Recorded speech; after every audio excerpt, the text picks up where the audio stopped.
Hello mateys, it's me, Chris, or Captain OldBlue over at CGPirates. How you doing? I hope you're doing really well.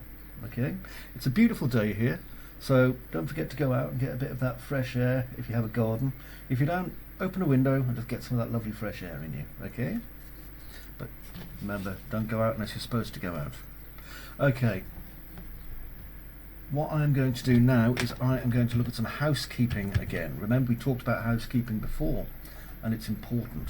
Now, if I scroll up and down in my world outline, you'll see that we've got floors and we have got walls. So I'm going to type in the word floor, and that will highlight everything that has the word floor in its name. Okay, so now what I did was, and I'll show you it again, I clicked on the first one, I scrolled down, I held shift, and I clicked on the last one, and that selects all of my floor.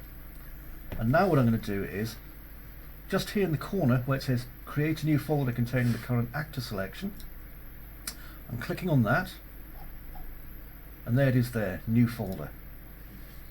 I'm going to press F2, and now I can rename it, and this is going to be the floors. Okay, and now if I close that, it starts tidying things up for me. Now I'm going to do the same on wall. So if I go to wall, and just scroll all the way down after clicking the first one, hold shift and then click on the last one, and in here I'm going to rename my folder, not you, I'm going to rename my folder walls. There we go. And now I'll click X again, and that'll clear my selection.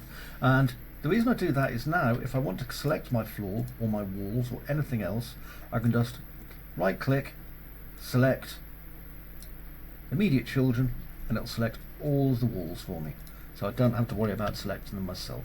Okay,